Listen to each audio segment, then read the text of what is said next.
Hi, my name is Angela. In this video, I'm going to talk about letters of recommendation for pharmacy residency applications. It's getting closer to the time when people are applying, so it's a good time to start thinking about who's going to be your letter writers. And I thought I would talk about my experience and my advice. I'm currently a PGY1 pharmacy resident in an ambulatory care track, and I'm going to specifically talk about, I'm going to talk about letters of recommendation in general. I think they would apply to PGY2 applications as well, but this is really my PGY1 application experience as I'm still going through the process of PGY2. So one question is, how do you ask for letters of rec? And my advice, and others have informed me, it's best to ask in person. It's a little bit more of a job, I guess, or it requires a little bit more thought and intention, so it's good to ask the person you're going to have be your letter writer in person. And then you can say, you can respond an email or a phone call or something like that. If they need time to decide, that's fine, but you can give them the out so they don't have to say yes in the moment. So for me, I asked at the end of my rotations. Sometimes it's appropriate to do it at midpoint. If you want to talk about residency at that point, that's totally fine. But I asked for rotations where I felt like my letter writers could write me a good letter of recommendation. So if you had a rotation that you really struggled on or maybe didn't perform as well as you would like, maybe that's not the best rotation to choose, but I'll talk about that a little later. So I specifically asked, will you write me a positive letter of rec that speaks about my strengths and areas that I could grow in? I would just use that specific wording because the last thing you want is someone to write you a negative letter of recommendation. It can happen, it's happened to people, so ask if they can write you a positive letter. Then it would encourage someone to hire you or to have you as a resident. And I would maybe even ask them if they had experience writing letters of recommendation.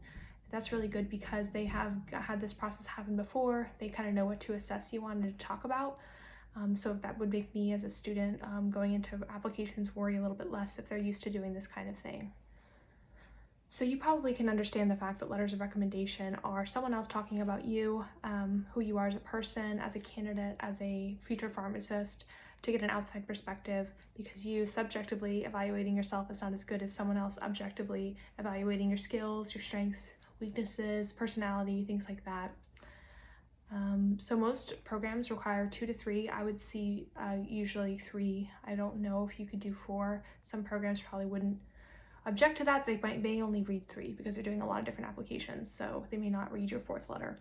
And don't think that giving 4 letters will make you more likely to get a program to interview you than 3 letters, because why do you need 4 people to talk about you and 3 will do? There's different ways that you can think about that, but most will ask that you choose a letter writer that's in a clinical setting that can see your skills. This is maybe the most important point. You're getting trained in clinical pharmacy and residency, so it's good to know if they have some good ground to build upon, if you have a solid foundation and you've shown appropriate skills on your rotations. So most likely your preceptors are going to be the ones that can talk about your clinical experience, what they've seen, you being directly under them and them observing you and your clinical skills and evaluating you on those as part of your pharmacist, education. It could be your boss though, depending on what kind of job you may have had before residency. They may have had that role in seeing you and what you're like in a clinical setting. Maybe volunteer opportunities. There's a lot of underserved clinics where students are able to volunteer at, and they could see what you do in those spaces. It may even be more impressive because it's for a lot of complex patients with not a lot of opportunities. You have to be very creative. And then, you kind of think about, well, what areas should I choose then? What rotations? I talked a little bit about if you haven't done well on a rotation, maybe choose a different one, but maybe you've done, great on all of them, and you're kind of wondering, well, which specialty should I choose? So if you're, wanting a future in oncology, should you absolutely choose your oncology rotations? Well, maybe, but you don't necessarily have to. If you're going for like an acute care type of PGY1 or a general PGY1, you probably want to choose at least a couple, if at least one acute care type of rotation where you performed well in. Again, they're trying to assess your skills for whatever they're going to futurely be training you on, and also your skills in general. So it really is variable though. I wouldn't say that you have to choose, even if you kind of know a PGY2 specialty you want to do, that you have to choose one of those letter writers. You should just probably want to perform well in that rotation, so hopefully you could have a letter writer from that area. For me, I certainly chose an ambulatory care rotation preceptor to speak about my skills in that setting, and because I was going into an ambulatory care track. So I do think that was appropriate, and I felt like my letter writer could write about my strengths and areas of growth in that area. So, some also choose rotations later in their year. It's kind of tricky. You have to try and plan your rotations accordingly so that you get good experiences before December and applications hit.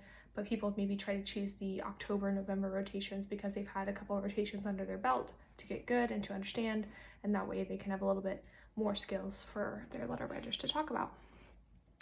So other people who could write you a letter are your employers. Usually this is a really good idea just to have at least one person talk about you in a non-clinical setting. Just talk about your work ethic. Are you dependable? Are you on time? Are you a team player? Do you communicate well? Are you efficient? I did end up using my boss for one of my letter writers, and usually, sometimes your bosses can really be really big advocates and talk about you, especially if you've worked with them long term. So don't neglect that. And in the end, I chose my boss, I chose my ambulatory care setting, and then I also chose someone in a setting that really was kind of nuanced, and it wasn't really anything I was going into, but that preceptor I could tell was residency trained. We was at an academic medical center, so they understood kind of what you needed to assess someone on, and were very willing and understood the residency process. And I felt like that preceptor could really speak well about me. In my evaluation we used a certain type of evaluation form. So after rotation, I saw what she wrote about me, and I thought she was very thorough and accurate. So again, it wasn't necessarily the area, but I did well in that rotation. She was very good at assessing me, and so I definitely wanted her on board. And I think it was, it helped me, and something I didn't expect. I kind of did it last minute. So where are you going to ask for these letters? Where are you going to submit them? So Forecast is the pharmacy application system for residencies, and you can request a letter writer to submit either a general letter or a specific letter. So this comes into the idea of, are you going to ask for your preceptors to write specific letters for a program, or just a general letter about you as a candidate? It's something to where you have to keep in mind how busy your letter writers are, and also how important it is that you have a specific letter for that program. It would be an advantage if a letter writer could tailor what they're saying about you to the opportunities for a given program. But honestly, for me, I only did that for a couple programs because it just became too much work with all the different ways all the different places you're applying. It's a lot of work for the people who are already doing you a favor by taking the time out to help you with your further career and writing you a letter. So just be careful with that. But basically, one writer could get a submission for a general letter and then any specific type of submission that you want, and they'll get it via email. You request it through Forecast, and then once they submit it, you will get an email confirming that they have uploaded their letter. And it may not be an actual letter, so I'm going to link below what ASHP does. It's a form that assesses certain areas. I think this may even be a good idea to send the people who write your letters of rec what they're going to be assessing you on, so they have time to kind of reflect on those areas and appropriately evaluate you and give you a good assessment. So before you submit your full application for a program, you need to have all of the 3 or so letters in. Otherwise, you can't submit your application. And I know that this is not super cut and dry, and maybe if you inform a program early on, if someone's going to be late for whatever life reason, maybe one of the letter writers you have has a life event and they can't get it in on time, letting the program know as early as possible that you're trying, but this happened. I think people are willing to work with you. I wouldn't necessarily give up. I would try to ask them if that's an option. So communication is key. So what I would do, or what I did, was about 3 to 4 weeks before my earliest application was due, I gave my writers a heads up and saying, hey, this is probably when I would want your letter to be due by. I also gave them kind of my CV and some little bit about me. I think I sent my letter of intent, I may not, or just things I was looking for in programs, so they knew a little bit more about me and could match my interest to that program. And then if I hadn't heard from them in a week prior, I would email and say, hey, letters are due in a week. If you have any problems getting them in, let me know. I did have a couple backup people in case I needed it. So definitely get a little bit more, not too many. I had 1 extra. So, you don't want people to waste time if you're not going to use their letter, but 1 extra is good. But feel free to email to follow up with them. It's your future, your career. You can be a little more hands-on with that. But that's really, all I had to say for this video. I'll kind of talk a little bit more about letters of intent in the next one, but Hopefully this was helpful. Please put any questions you have in the comments or the chat and share this with someone who you think would be helpful for. I'll see you next week.